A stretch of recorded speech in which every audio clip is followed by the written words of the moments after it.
하나님 말씀은 출애굽기 20장 12절 한 절만 같이 합독을 하겠습니다. 출애굽기 20장 12절 말씀입니다. 내 부모를 공경하라. 그리하면 내 하나님 여호와가 내게 준 땅에서 내 생명이 길리라. 아멘.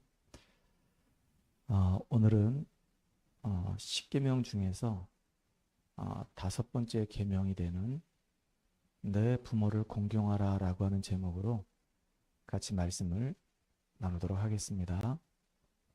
우리 옆 사람하고 같이 인사합시다. 당신은 보배롭고 존귀한 자입니다. 한 번 더 인사합시다. 부모를 존경함으로 장수하는 축복을 누립시다.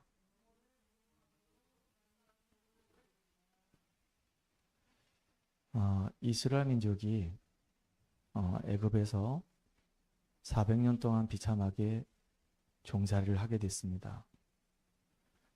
누구든지 고통당하는 걸 원하지 않습니다. 근데 이스라엘 백성들도 원하지 않는 고통이 자기들의 삶 가운데 들이닥치게 된 겁니다. 왜 이스라엘 백성들이 애굽에서 이렇게 비참하게 400년 넘게 종살이 했을까요? 그 이유는 하나님의 이 언약을 놓쳐버렸기 때문에 그래요. 하나님은 요셉을 통해서 꿈과 비전을 주시고 애굽 땅을, 전 세계를 복음할 응답으로 인도하셨죠. 그런데 요셉이 죽고 난 이후에 요셉을 알지 못하는 왕이 일어나고 후대들에게 이 언약, 피의 비밀을 전달하지 않음으로 인해서 결국은 이스라엘 민족들은 애굽에서 비참하게 종살이할 수밖에 없었습니다. 430년 동안 종살이했어요. 그때입니다. 하나님께서 이스라엘 백성들이 애굽 땅에서 고통당한 걸 원하지 않아요. 그래서 누구를 준비하셨냐면 모세를 준비하셨습니다. 레이족 속에서 기도하는 어머니 요게벳을 통해서 모세가 태어났고 기도의 배경 속에서 성장한 이 모세가 이스라엘 민족들을 출애굽시키는 영적인 지도자로 이제 세워지는 시간입니다. 하나님이 모세를 부르셔가지고 하나님의 이 소원과 하나님의 계획을 말씀해 주십니다. 하나님의 소원은 이스라엘 민족들이 애굽 땅에서 나와서 하나님을 바라보고 하나님을 섬기는 겁니다. 하나님의 계획은 저 약속의 땅, 가나안 땅에 들어가서 그 땅을 정복하는 것이 하나님의 계획이에요. 모세가 바로 왕에게, 모세가 이스라엘 장로들에게, 또 이스라엘 백성들에게 하나님의 말씀을 대언하기 시작합니다. 하나님은 이 민족이 이 땅에서 이렇게 고통당하는 걸 원하지 않는다. 여기서 이제 빠져나올 수 있는 길이 있는데 인간의 방법으로는 빠져나올 수가 없다. 하나님이 빠져나올 수 있는 길을 한 길을 열어주셨다. 어린 양을 잡아서 그 피를 제단에 뿌릴 때 그때 구원의 역사가 일어난다. 그러니까 지금까지 10가지 재앙을 보지 않았냐. 나일강이 피로 물드는 걸 봤고 개구리 재앙, 이재앙, 그 다음에 파리 재앙, 온갖 재앙이 임하는 걸 보지 않았냐. 우상을 숭배하게 되면 이렇게 철저하게 망하는 것이다. 근데 하나님을 섬기고 하나님을 바라보는 자에게는 하나님이 천대까지 복을 준다고 약속하셨다. 마지막 재앙이 이제 장자 죽이는 재앙인데 그 재앙에서 면할 수 있는 길이 있다. 문인방과 문설주에다가 어린 양의 피를 발라라. 그러면 죽음의 사자가 뛰어넘을 것이다. 피를 바르지 않은 집은 장자가 죽는 그 재앙을 맞이하게 될 것이다. 그리고 바로 왕에도 얘기합니다. 이스라엘 민족들이 이제 애굽에서 나가서 광야로 가서 하나님께 희생제사 드려야 되니까 내보내라. 바로가 끝까지 말을 안 듣죠. 완전히 이제 풍비박산 나고 난 이후에 두 손 두 발 다 들고 이제 내보냅니다.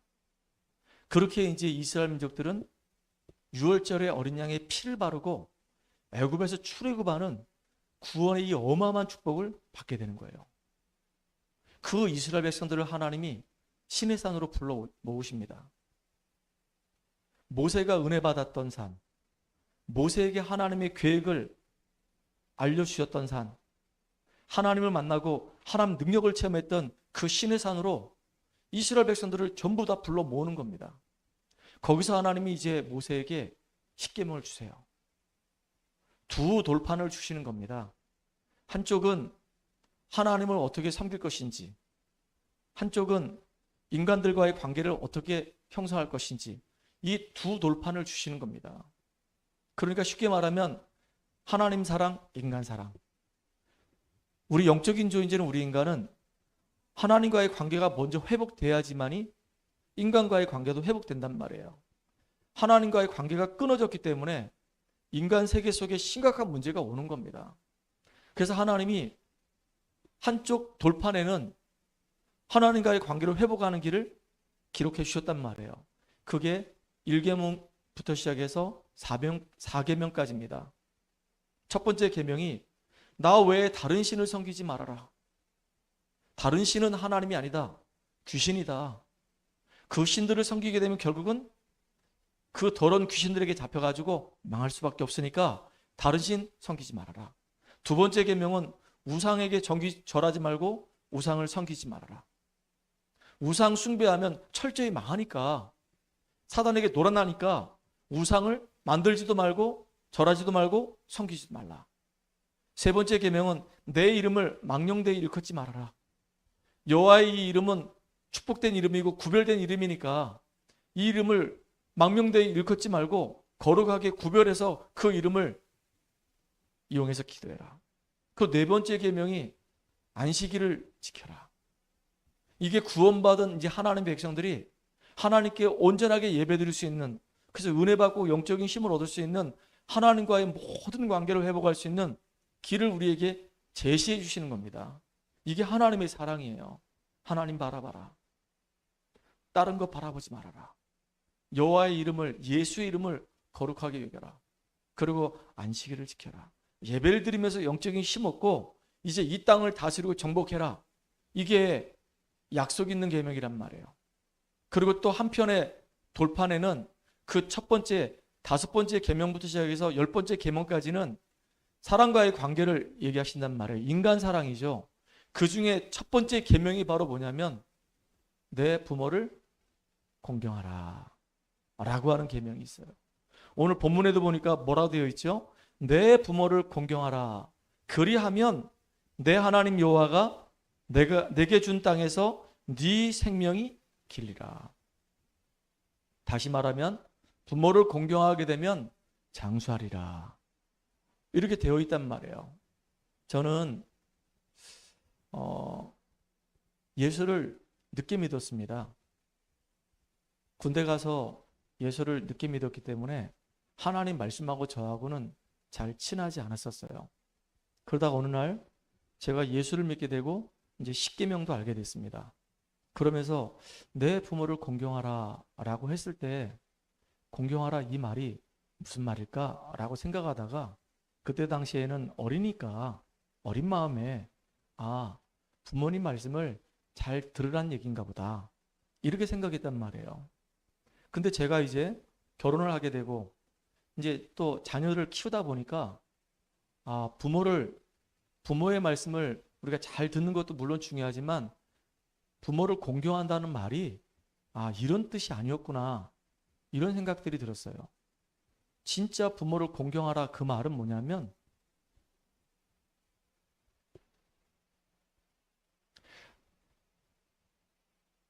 부모님을 공경할 수 있는 참된 성공자가 되라.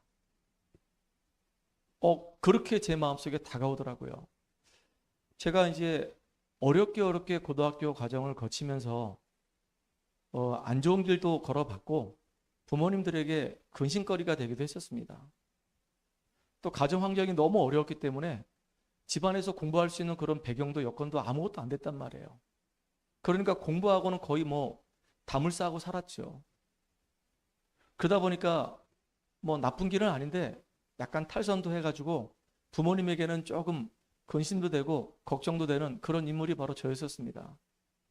대학도 이름 있는 대학이 아니고 남들이 잘 알지 못하는 이름 없는 대학을 가게 된 거예요. 그리고 이제 군대 갔다 와서 예수 믿으면서 제가 철이 들기 시작한 겁니다. 그리고 이제 뒤늦게 제 마음속에 꿈이 하나 생겼어요. 교사가 돼야 되겠다. 선생님이 돼야 되겠다. 그런 마음이 생긴 겁니다. 그래서 사실은 대학을 가더라도 사범대학 수학교육과를 가게 된 거예요. 그리고 3학년, 4학년 때 정말로 공부를 꽤 열심히 했어요. 그리고 제가 교사가 됐습니다. 경기도에 있는 모 고등학교에 수학교사가 되고 나니까 그때 제 부모님 얼굴을 이렇게 보게 됐어요.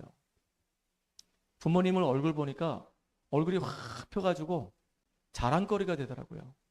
내 아들이 선생님이 됐다고. 친구들 만나도 또 동네 어르신들을 만나도 늘 이야기하는 게, 야, 어떻게 자네는 자녀 교육을 잘 시켜가지고 아들이 이제 선생님이 됐냐고. 그런 말 한마디 한마디 할 때마다 우리 부모님이 굉장히 기분이 좋으셨나 봐요. 그랬구나. 내가 부모님을 당연히 공경해야 되는데 공경하는 것도 중요하지만 더 중요한 게 내가 성공자의 자리에 서야지만이 부모님을 내가 공경할 수 있는 그 위치가 되는 거구나. 내가 실패를 하게 되면은 부모를 공경하고 싶어도 공경할 수가 없는 겁니다. 실패는 아닌데요. 제가 이제 교사를 하다가 하나님이 제게 은혜를 주셔가지고 목회의 길을 이제 들어서게 된 겁니다. 그러니까 성공된 자리에서 막 이제 성공을 향해서 막 달려가고 있는데 이제 학교에서도 인정받고 학부형들한테도 인정받고 우리 학생들한테도 인정받고 이제 그런 자리에 있었는데 어느 날 갑자기 제 마음에 또 제가 섬겼던 그 교회 목사님이 저보고 이제 선생님 그만두고 목회자의 길을 들어서라는 겁니다. 또 제 마음 한구석에는 제가 예수 믿을 때부터 이상하게 저한테 말씀을 전해주시고 복음을 전해주셨던 그 누님이 저한테 심어줬던 또 하나의 언약이 있었거든요. 교사가 되고 싶다 그 얘기는 제가 고등학교 때부터 저한테 아주 좋은 영향을 주셨던 분이 수학 선생님이었기 때문에 교사가 됐으면 참 좋겠다 이런 마음을 갖게 됐던 것이고 제가 예수를 믿기 시작하면서 나한테 복음을 전해준 그 누님이 나한테 말씀을 전해줄 때마다 항상 한 번도 빠지지 않고 이야기했던 게 뭐냐면 달지야 너는 앞으로 목사님이 됐으면 좋겠다. 이걸 계속 심어준 겁니다. 근데 그게 이상하게 제 마음에 자꾸 담기는 겁니다. 그러다 보니까 제 마음속에 언젠간 나는 선생님 하다가 목사님이 될 거야. 목사가 뭔지도 모르는데 그런 마음에 자꾸 이제 이런 생각들이 드는 겁니다. 그러니까 결혼할 때도 앞으로 나는 목사님이 될 거니까 아무나 만나면 안 돼. 그래서 사목감이 될 사람을 찾아야 돼. 그래서 사목감을 만나려고 하니까 기도해야 되겠구나. 성령의 인도 받아야 되겠구나. 하나님이 나에게 가장 가까운 곳에 하나님이 준비해 놓은 분명히 사목감이 있을 거야. 그래서 너무 귀한 자매를 하나 만났습니다. 그렇게 이제 하나님이 저를 인도해 가시는 겁니다. 교사가 돼서 한 7년 동안 이제 학교에서 아이들 지도하는데 목사님에게 그런 얘기를 듣게 된 거예요. 처음에는 그게 되게 큰 충격이었거든요. 그리고 이제 기도하기 시작했던 겁니다. 기도하다가 이제 하나님 앞에 내가 목회자의 길을 걸어가겠습니다 라고 작정을 하고 이제 신학교를 들어가게 된 거예요. 그리고 이제 전도사가 된 겁니다. 교사로 있을 때는 제 월급이 꽤 많았었어요. 그 당시에. 또 보충 수업도 했었고 뭐 그렇게 하다 보니까 부수입도 있고 굉장히 많았거든요. 근데 막상 전도사가 딱 되다 보니까 이 사례비가 너무 작은 겁니다. 예를 든다면 교사로 있으면서 월급 250만 원 받았었고 그 당시에 지금부터 한 30년 전 얘기죠. 한 250만 원 거기다 보충 수업하게 되면 한 보충 수업비 한 50만 원 하면 한 300만 원 받았단 말이에요. 지금 만약에 제가 계속 교사를 하고 있다고 한다면 한 500만 원 정도 받겠죠. 그 정도 받을 겁니다. 근데 그런 걸 다 내려놓고 제가 막상 전도사가 딱 되고 나니까 사례비가 얼마였냐? 50만 원이 있었어요. 그러니까 경제 규모가 씀씀이가 이제 막 달라지는 겁니다. 이제 입고 싶은 옷도 못 입고 사고 싶은 물건들도 못 사고 그렇게 이제 경제 규모가 막 줄어들기 시작하는 겁니다. 그러니까 처음에는 부모님들이 다 예수 안 믿는 분들이니까 달째가 이제 교사를 그만두고 목사가 된다 한다. 저 맹씨 집안에 저 장손이 제사를 지내고 조상들을 섬겨야 되는데 이제 조상이고 뭐고 다 필요 없이 이제 예수 믿는다고 한다. 그것도 목사가 된다고 한다. 그래가지고요, 걱정을 얼마나 많이 하는지요. 근심을 얼마나 많이 하는지요. 그래서 저는 하나님 앞에 기도했습니다. 하나님 저에게 증거 주시옵소서. 목회자의 길을 들어설 때 내가 꼭 뭐 성공해야 됐다 그런 얘기는 아니지만은 부모님들에게만큼은 걱정거리, 근심거리 되지 않도록 주님 나를 축복해 주시옵소서. 기도했거든요. 근데 막상 전도사가 되고 또 부목사가 되다 보니까 이 목회자의 길이 이게 뻔하잖아요. 사례비가 없단 말이에요. 그러니까 제대로 뭐 부모님한테 용돈도 드릴 수가 없고 제대로 부모님한테 뭘 해드릴 수 있는 게 아무것도 없는 겁니다. 오히려 거꾸로 도움받아야 될 형편이 되는 거예요. 내가 성공된 자리에 서지 않으니까 결국은 부모님한테 효도를 하고 싶어도 할 수가 없는 겁니다. 참 이게 마음의 한켠에 짐이 되는 거 있죠. 우리가 부모님을 공경한다, 이거는요, 우리가 삶을 살아가는 데 있어서 가장 중요한 근본이 되는 겁니다. 가장 기본이 되는 거예요. 옛날에 임금들이 중요한 인재를 등용할 때 아무나 등용하지 않았습니다. 물론 실력 있는 사람을 등용해야죠. 그런데 실력 있는 사람을 등용할 때 꼭 하나씩 점검한 게 있어요. 그게 바로 뭐냐면 이 사람이 실력이 있지만은 진짜 부모님을 제대로 공경하는 사람인가, 이거를 본 겁니다. 부모를 공경하는 사람은 결국은 나라에도 충성하기 때문에 그래요. 부모를 공경하지 않는 사람은 결국은 나라에 불충하게 돼 있거든요. 그게 원리입니다. 아니 부모도 제대로 공경 못하는 사람이 어떻게 나라를 섬길 수 있는 하겠냐 이거죠. 그래서 임금들이 인재를 등용할 때 꼭 받은 게, 실력과 함께 받은 게 뭐냐면 이 친구의 그 인성이 부모를 공경할 수 있는 그 인성이 되는가, 이걸 본 겁니다. 그게 근본이에요. 그보다 더 중요한 것이 이 친구가 정말로 하나님을 제대로 섬기는가. 하나님을 제대로 섬기게 되면요, 부모도 공경하게 되고 사람을 귀하게 여길 수 있는 마음도 있게 되는 거예요. 이게 되게 중요한 거잖아요. 여러분, 그래서 부모를 공경하는 것은 근본 중에 근본이고, 참된 성공을 했을 때 여러분들이 정말로 부모를 공경할 수 있는 길이 열리는 거예요. 실패자가 되게 되면은 여러분들이 부모를 공경하고 싶어도 공경할 수가 없는 겁니다. 제가 성경을 쭉 읽다 보니까 렘넌트 7명을 가만히 이렇게 연구를 하게 된 겁니다. 근데 렘넌트 7명을 가만히 보니까 전부 다 하나님 앞에서 언약 붙잡고 기도하다가 다 응답받았던 사람들이에요. 그러니까 참된 성공된 자리에 서니까 부모를 공경하라 공경하지 마라 그런 말 할 필요가 없는 겁니다. 참된 성공자의 자리에 서니까 결국은 부모를 공경할 수 있는 그런 축복의 사람들이 되는 거예요. 참 귀한 거죠. 오늘 예배를 드리고 있는 우리 소중한 렘넌트들, 여러분들 돈 벌려고 막 열심히 애를 쓰지 마시기 바랍니다. 돈을 벌 수 있는 사람이 되면 되는 거예요. 여러분 막 성공하려고 막 애를 쓰지 마시기 바랍니다. 여러분이 성공할 수밖에 없는 그 자리에 있으면 되는 거예요. 이게 굉장히 다른 겁니다. 여러분 정말로 돈을 벌 수 있는 자리, 성공을 정말로 할 수 있는 그 자리에 서려고 한다면 하나님과의 관계가 먼저 회복돼야 되는 겁니다. 그래서 부모님을 공경하라 이전에 더 중요한 게 뭐냐면 첫 번째입니다. 부모를 공경할 수 있는 사람이 먼저 되는 것이 정말로 중요한 겁니다. 성경에 보니까 렘넌트 7명의 특징이 있었어요. 그 중에 몇 사람을 좀 예를 들어서 설명할 텐데요. 요셉을 한번 보세요. 요셉은 가정 환경이 굉장히 어려웠었습니다. 어머니는 자기 동생 베냐민 낳다가 일찍 죽었습니다. 그리고 가정 환경은 어머니 말고도 계모들이 3명이나 있었어요. 그리고 위로는 이복 형들이 10명이나 있었습니다. 굉장히 시끄럽고 어려운 그런 가정 환경에서 자랐습니다. 근데 요셉은 항상 예배 자리에 있었어요. 형들의 관심하고 요셉의 관심은 달랐어요. 형들의 관심은 어떻게 하면 잘 먹고 잘 살까, 잘 놀까, 여기에만 늘 관심이 있었단 말이에요. 근데 요셉의 관심은 어디 있었냐? 늘 어떻게 하면 내가 하나님 앞에 예배를 드리고 말씀을 들으면서 그 말씀에 내가 은혜를 받을 것인가? 이게 요셉하고 형들의 차이란 말이에요. 아버지 야곱하고 계속 예배드리다가 요셉의 가슴 속에는 언약이 담겨지게 된 거예요. 아니, 우리 민족이, 우리 가정이 축복된 가정인데 왜 우리 가정에 이렇게 문제가 끊임없이 있을 수밖에 없는가? 하나님께 질문을 던지다가 그 속에서 답을 얻게 된 겁니다. 아, 우리 인간은 하나님의 형상대로 지음받았기 때문에 하나님과 관계가 회복될 때 진정한 행복이 있는 것이구나.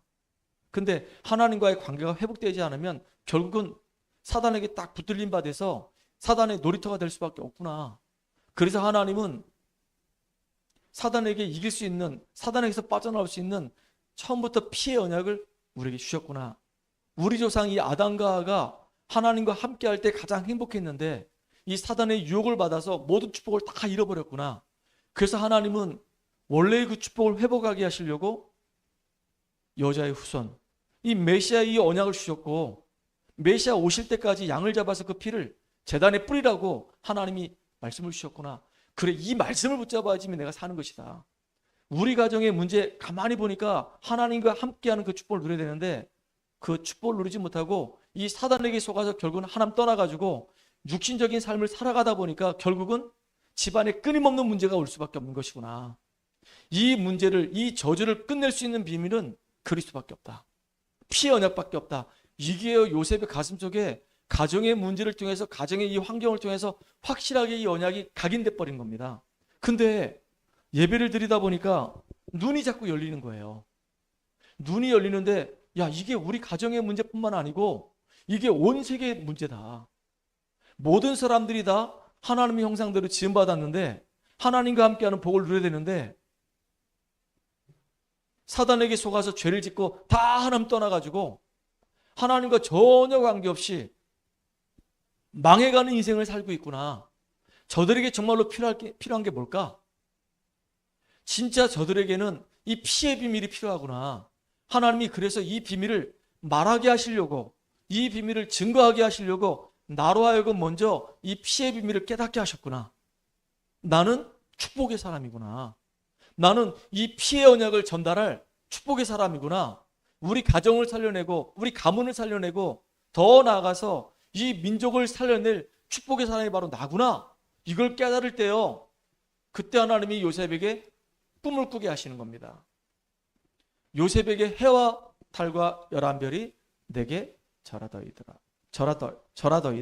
내 볏집단이 서 있고 내 주위에 형님들의 볏집단이 있어서 내게 절하더이다. 이 꿈을 꾸게 된 거예요. 하나님이 진짜 이 언약을 이루시려고 하시는 거구나. 요셉은 자기의 인생에 분명한 언약과 비전이 있었단 말이에요. 근데 요셉의 여정을 한번 보세요. 순탄하지 않았거든요. 형들이 계속 집안에서 요셉을 괴롭히는 겁니다. 물론 요셉의 실수도 있었어요. 요셉이 형들의 잘못을 보면은 그냥 기도하면 되는데 아버지한테 가서 그대로 고자질하니까 아버지가 형들을 불러서 막 혼내켰거든요. 그러니까 형들에게는 요셉이 미운 털이에요. 그리고 아버지의 사랑만 늘 받는 요셉 보니까 형들에게는 이 시기가 나니까 요셉을 그냥 놔둘 수가 없는 겁니다. 요셉을 늘 괴롭히는 거예요. 왕따예요. 나중에 형들이 막 작당 모의를 해가지고 이 요셉을 죽으라고 물구덩이에 집어던졌어요. 근데 안 죽으니까 다시 건져내잖아요. 그리고 노예로 팔아버렸습니다. 여러분 생각해 보세요. 아버지의 사랑을 늘 받았던 이 요셉에게 생각지도 않았던 이 어려움이 계속 오는 겁니다. 노예가 된 거예요. 문제를 만나게 된 거예요. 죽음의 위기 속에 빠졌어요. 그런데 성경에 보니까 하나님이 요셉과 함께 하심으로 그가 형통한 자가 되어서 보디발의 집의 밭에까지 복을 받는 역사가 일어났습니다. 문제의 위기를 당했는데 그 문제의 위기 속에 빠지는 것이 아니라 그 문제의 위기를 이길 수 있는 힘이 요셉에게 있었던 것입니다. 이게 다른 거예요. 요셉의 형들은 관심이 육신적인 데 있었어요. 그러니까 아버지 야곱에게 늘 걱정거리가 됐었어요. 그런데 요셉은 늘 어떻게 하면 하나님을 기쁘게 하며 예배드릴 것인가, 그리고 언약 중심의 삶을 살았어요. 아버지의 기쁨이 됐었어요. 형들보다 아버지가 요셉을 더 사랑할 수밖에 없는 그 대상이었단 말이에요. 노예로 갔는데, 하나님의 언약의 요정 속에 노예로 갔는데, 그 환경 앞에, 그 문제 앞에, 그 위기 앞에 요셉은 무너지지 않았어요. 오히려 그 환경과 그 문제 속에서 하나님께 예배드리면서 하나님이 함께 하시는 그 증거를 나타냈단 말이에요. 참 이게 여러분 매일 듣는 메시지라 생각하십니까? 항상 듣는 요셉 얘기라 생각하십니까? 이 얘기가 여러분의 인생하고 맞물려 가는 축복의 여러분 되기를 간절히 소망합니다. 요셉 이야기가 곧 나의 이야기고 요셉 이야기가 곧 여러분의 이야기예요. 여러분 정말로 어디에 관심이 있습니까? 여러분 문제 만났을 때, 위기 만났을 때, 환경이 안 좋을 때 여러분은 그 문제 속에 빠집니까? 아니면 정말로 그 문제 속에서 예배를 드리는 가운데 하나님과 함께하는 그 축복을 누리며 그 위기와 그 문제를 이겨냅니까? 그 문제와 그 위기를 이겨내는 영적인 힘을 얻는 여러분 되기 바랍니다. 특별히 요셉은요, 자기에게 주어진 그 일에 최선을 다했어요. 노예로 있으면 노예로 있는 자리에서 최고의 노예가 되는 겁니다. 어느 정도냐? 보디발이 보고 인정할 만큼. 남들이 하는 거 10배로 일을 하는 거예요. 그러니까 요셉은 17세 나이에 노예로 갔단 말이에요.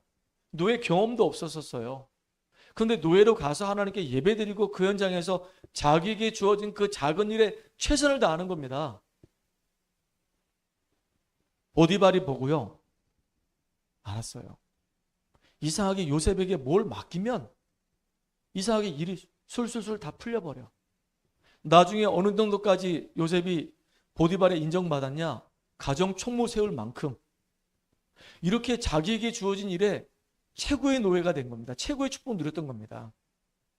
여러분, 다윗은요, 8명의 형제들 중에서 막내입니다.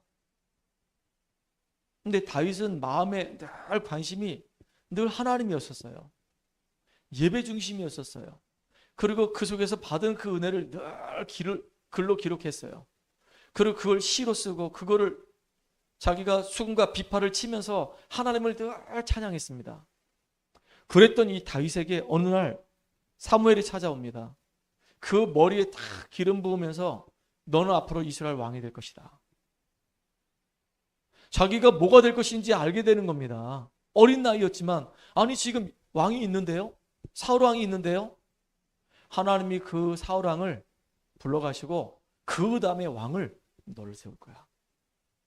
이게 지금 꿈인지 생신지 이해가 안 되는 겁니다. 그런데 이 다윗이 지금 목동으로 있는데, 아니 왕이 될 제목인데 목동으로 있으면서 그냥 설렁설렁 해도 되잖아요. 근데 그렇게 하지 않았어요. 최고의 목동이 됐어요. 사자의 입에서, 곰의 이 발톱으로부터 이 양들을 지켜내는 겁니다. 목동 중에서 최고의 목동이 된 겁니다. 내게 주어진 그 작은 일에 최선을 다해서 진짜 하나님의 사랑을 받고 하나님께 인정받고 사람들에게 인정받는 이런 사람이 되는 거예요. 이게 렘넌트의 시작인 겁니다. 이게 부모님을 공경하는 시작이 되는 겁니다. 여러분, 이렇게 정말로 부모님을 공경할 수밖에 없는 그런 사람이 되기를 주의 이름으로 축복합니다. 두 번째입니다. 가정에 있었던 모든 문제를 전부 발판으로 삼아라. 요셉은 가정 환경이 어렵다고 그래가지고 핑계대지 않았어요. 왜 나는 엄마의 사랑도 제대로 받지 못하고 계모들의 이 틈바구니 속에서 미움만 받아야 됩니까? 우리 집안은 어떻게 형제 애라고 하는 것은 하나도 없고 형들은 전부 다 나를 죽이려고만 합니까? 나는 진짜 우리 가정 환경이 너무 어려워서 너무 힘듭니다. 못 살겠습니다. 형들 때문에, 가정 환경이 너무 어려워서, 저 계모들 때문에, 내 성장 과정 속에서 받은 그 상처 때문에, 어머니가 일찍 죽어서, 그래서 나는 아무것도 할 수가 없습니다 라고 요셉은 핑계대지 않았어요. 오히려 지난날의 모든 가정 환경의 여러 가지 어려운 문제들, 여러 가지 사건들을 전부 다 뭐 했냐? 발판 삼았어요. 그래, 우리 가정이 이 어려웠던 이유가 있구나. 오히려 이 어려움 속에서 나는 정확한 언약을 붙잡고 이 속에서 하나님의 계획을 보고 비전을 보고 나는 내 미래를 준비할 것이야. 이렇게 발판 삼는 겁니다. 여러분, 제가요, 만약에 후임으로 갔으면 지금보다 더 좋은 여건과 환경 속에서 목회할 수도 있었어요. 그런데 이상하게 하나님이 제 마음에 개척을 하라고 자꾸 이렇게 마음을 주셔가지고 개척하게 됐습니다. 당시에 제 주변에 많은 사람들이 개척하면 어렵다. 개척하면 목사님 자녀들이 고생한다. 그리고 사모님이 고생한다. 그리고 지금은 개척 시기가 아니다. 개척해가지고 현장에서 막 전도한다고 그래가지고 예전처럼 사람들이 전도자의 말을 듣는 것이 아니다. 오히려 전도하러 다니면 옛날에는 10명 중에 한 대여섯 명은 이렇게 관심을 갖고 들었다 하면 지금은 10명에게 가서 얘기하면 한 명도 들을까 말까 하다. 점점점 시대가 악해지고 있기 때문에 전도자가 가서 말을 해도 아예 말이 안 먹혀 들어간다. 그리고 교회 부흥 너무 어렵다. 그러니까 지금은 개척 시대가 아니니까 하지 말고 가만히 기도하고 있다가 후임으로 들어가라. 그 말이 어쩌면 옳은 말일지도 모릅니다. 그런데 제가 이상하게 개척하고 싶은 마음이 너무 큰 거예요. 개척하게 되면 당연히 어려움 동반될 수밖에 없죠. 우리 자녀들 어려움 당할 수밖에 없죠. 우리 사모 경제적으로 어려움 당할 수밖에 없죠. 그럼에도 불구하고 진짜 불모지로 가서 거기서 하나님이 하신 역사를 정말로 맛보고 싶었단 말이에요. 그래서 믿음의 결단을 하게 된 겁니다. 7년 전에, 8년 전에. 이 원주에는 나하고 전혀 연결된 사람이 한 명도 없어요. 여기는 진짜 무용고지입니다. 근데 하나님이 이곳으로 나를 인도해 주셨어요. 이곳에서 지금 계속 새벽마다 단을 쌓고 기도하고 있어요. 그리고 이제 10월 달부터 이제는 현장에서 우리가 기도하면서 전도하려고 하는 겁니다. 하나님이 예비된 사람을 찾아서 인도받을 겁니다. 그래서 하나님이 응답 주신 대로 나는 증거 있는 증인이 될 거예요. 앞으로 많은 우리 RTS 우리 후배들이 이제 졸업을 하게 되고 전도사가 되고 목사가 될 텐데 정말로 전도할 곳이 너무 많아요. 복음 받을 사람이 너무 많아요. 개척을 굉장히 많이 해야 됩니다. 그들 앞에서 하나님 나 증거 있는 증인 되게 해주세요. 개척에서 굉장히 어려웠지만은 경제적으로 어려움 당하고 교회적으로 어려움 당하고 사람이 없어서 어려움 당하고 여러 가지 많이 어려움 당했지만은 하나님께서 나를 붙들어 주셨고 인도하셨고 응답하셨고 역사했다는 그 증거를 보여주게 해주세요. 보여주게 해주세요. 증거 삼게 해주세요. 그게 저한테는요 메시지가 됐어요. 어떤 어려움이 와도 흔들리지 않을 것이다. 어떤 어려움이 와도 이건 발판 삼을 것이다. 이게 전부 다 축복의 길이 될 것이다. 우리 딸이 필리핀에 있는데 이 딸이 얼마나 힘들겠습니까? 부모의 사랑을 늘 받았던 아이가 어느 날 갑자기 아버지의 권유로 인해서 부모를 떠나서 언어도 다르고 문화도 다르고 환경도 다른 필리핀에 가서 이제 공부하게 된 겁니다. 너무 힘든 그 여정을 겪어야 되는 거예요. 거기는 우리 한국하고 달라요. 이 삶의 이 환경도 달라요. 우리 한국은 너무 살기 좋죠. 근데 필리핀은 그것도 저 블락한 지역은 오지로 들어갑니다. 그러니까 우리나라로 얘기하면 한 1970년대 그런 환경이에요. 그런 배경이에요. 그럼 낙후된 곳에 이제 생활하는 겁니다. 더워요. 근데 이 아이가 가서 거기서 생활하면서 하나님의 은혜를 계속 받는 겁니다. 예배를 하루에 5번씩 예배를 드렸대요. 그렇게 예배 안 드리면 살 수가 없으니까. 어렵고 힘드니까 계속 예배 드리는 겁니다. 처음에는 그 예배 5번 드리는 것도 너무 힘들었대요. 매일 전화하고 매일 카톡으로 아빠 제발 나 좀 불러가줘. 아빠 나 제발 한국으로 좀 빨리 불러줘. 여기서 못 살겠어. 그런데 지금은요 안 오겠대요. 거기 계속 남아있겠대요. 그리고 자기에게 어려우면 뭐라고 얘기하냐 이런 고백하더라고요. 아빠 내가 지금 이 필리핀 현장에서 당하는 이 어려움은 나중에 시간 다 지나고 나니까 발판이 되더라. 우리 후배들이 한국에서 이 필리핀으로 많이 오는데 얘들이 지금 여기서 걸어가는 그 삶을 가만히 보니까 예전에 내가 걸어왔던 삶을 얘들이 지금 걸어가고 있더라. 나는 얘들에게 해줄 말이 너무나도 많아. 얘들은 지금 처음 걸어가는 길이지만 나는 다 거쳐왔던 길이야.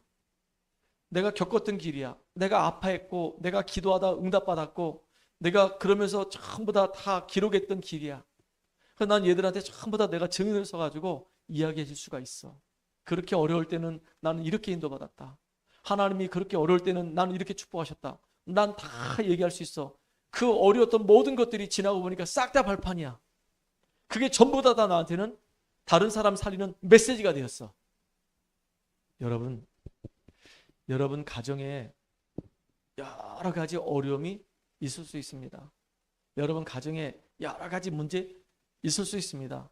그 모든 것들을 발판 삼고 메시지 만들어라. 우리 여기 딸이 같이 예배드리고 있는데요. 아빠가 개척하고 나서 우리 가정이 경제적으로 굉장히 어려움 속에 있을 때도 있었거든요. 근데 그 개척교회 그 상황들을 누구보다도 우리 딸이 옆에서 보면서 많이 봤어요. 아빠가 힘들어할 때 같이 울기도 하고, 아빠가 어떤 기도 제목을 내놓을 때 같이 기도하고 막 그랬거든요. 근데 오히려 그것들이 중요한 발판이 됐단 말이에요.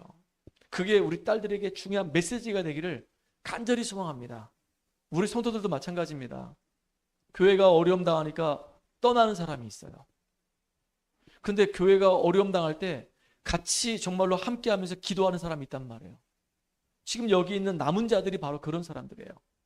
교회가 어려울 때 더 가까이 모여가지고 같이 예배드리고 같이 말씀 나누고 같이 은혜 누리고, 그런 사람들이 앞으로 이제 여러분들이 이 교회에 기둥돼 가지고 교회에 또 새로운 사람들이 막 등록하고 이분들이 신앙생활 할 때 여러분들이 그들 앞에 멋있는 복음의 증인들 되기를 주의 이름으로 축원합니다. 여러분들이 바로 이 증인들이에요. 자, 세 번째입니다. 중요한 언약을 발견했다고 한다면요, 이제 결단 내리는 겁니다. 결단. 어떤 결단을 내렸냐? 제가 이런 마음이 들었어요. 제가 성장하는 과정 속에서도 너무 가난했거든요. 너무 가난하게 살았어요. 늘 아버지가 사업하다 실패했기 때문에 빚더미 속에 살았어요. 그러니까 어머니 아버지가 열심히 돈을 벌어도 뭐 이자 갚다가 볼일 다 보는 겁니다. 그러니까 제대로 한번 뭐 맛있는 음식을 뭐 먹어본 적도 없고 제대로 해본 적이 없어. 아무것도. 늘 어렵게 살았단 말이에요. 가난이 완전히 찌들어 있단 말이에요. 또 개척을 하고 나서 이제 8년 쭉 지금까지 오다 보니까 경제적으로 너무 어려웠단 말이에요. 근데 제 마음에는 어떤 마음이 딱 생기냐면, 그래, 지난날의 이 가난 때문에 내가 이제 이 가난을 이길 수 있는 힘을 하나님 내게 주셨구나. 가난이 와도 그게 나한테 아무 문제가 안 돼요. 내 마음은 부자다. 내가 비록 지금 현실적으로 경제적으로 어려움을 당하는 가운데 있어도 내 마음은 가난에 내가 확 찌들리지 않고 내 마음은 경제적으로 나는 부자다. 나는 남을 도와주는 사람이 되어야 되겠다. 이런 마음이 생기는 거예요. 여러분 그렇지 않습니까? 그런 마음이 너무 생기는 거 있죠. 그래서 우리가 아무리 경제적으로 어려워도 진짜 찌질하게 지리 궁상맞게 사는 것이 아니고, 마음은 정말로 경제적인 여유를 누리는 기도의 사람, 믿음의 사람으로 온전히 세워지는 사람이 되겠다. 이게 딱 마음에 결정이 됐어요. 그리고 이 요셉이 그랬거든요.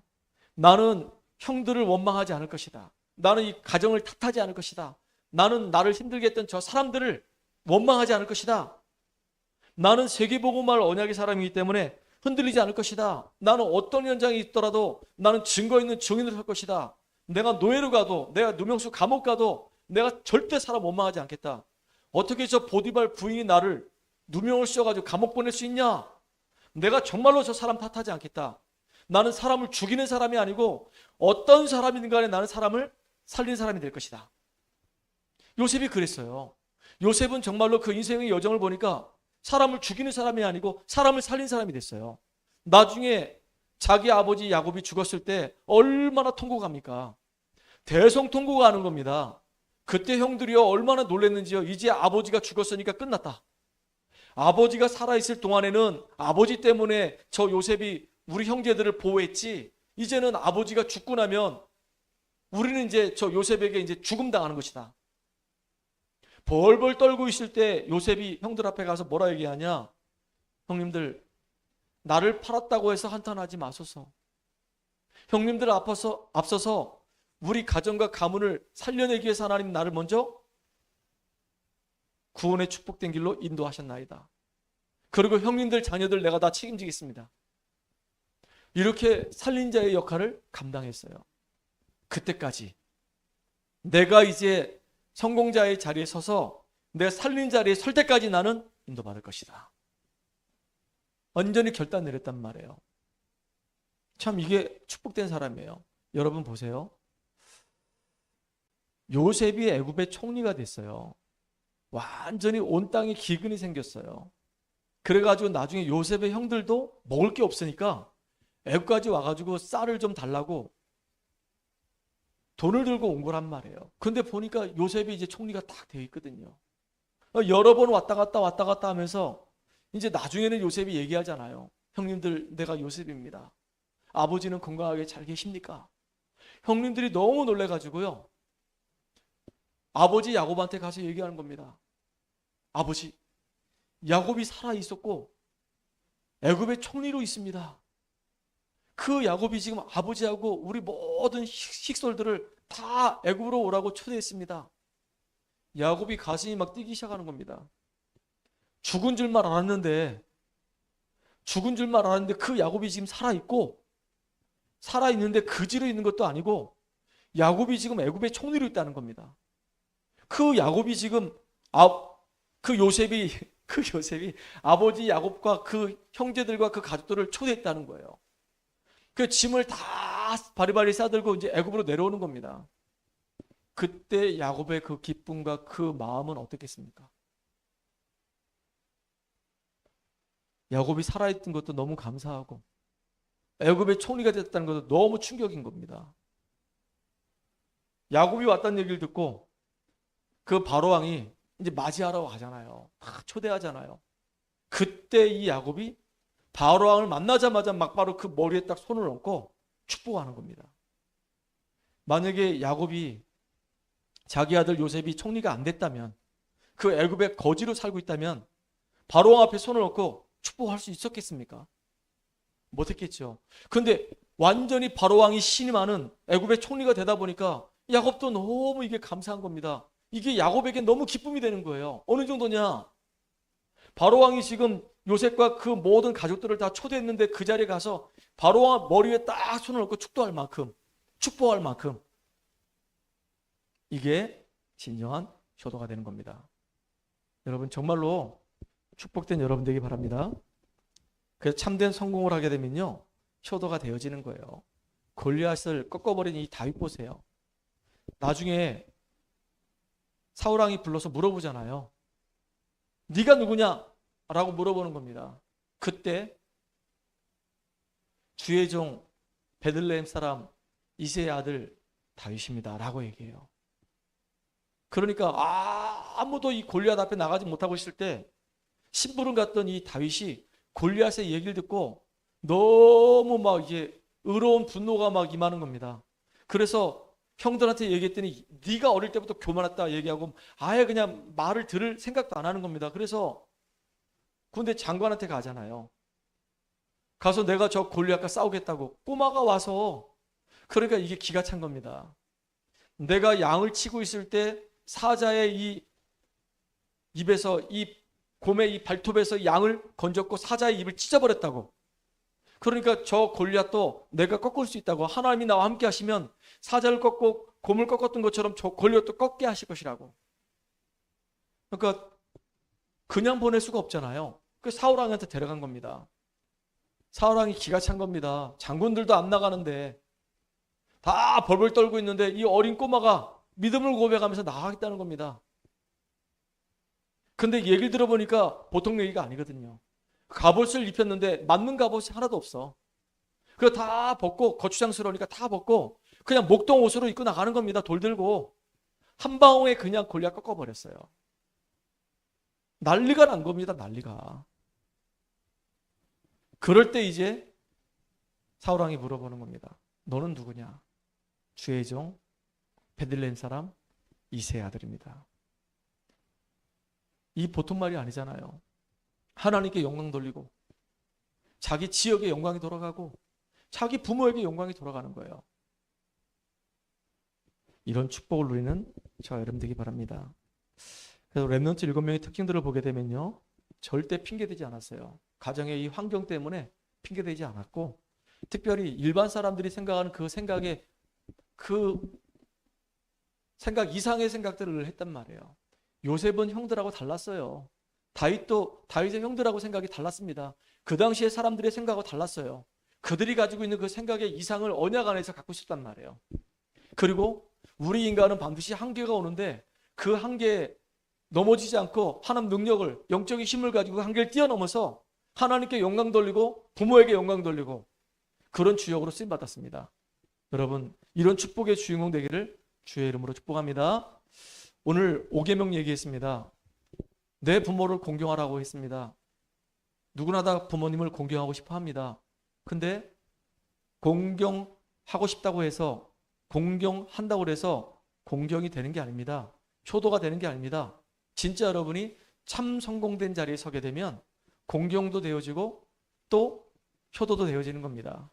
참 성공된 자리에 설 수 있는 길이 있습니다. 어떻게 참 성공된 자리에 설 수 있을까요? 언약 붙잡는 겁니다. 언약 붙잡고 영적인 힘을 얻고 내가 하는 그 일에 최선을 다해서 제대로 하는 겁니다.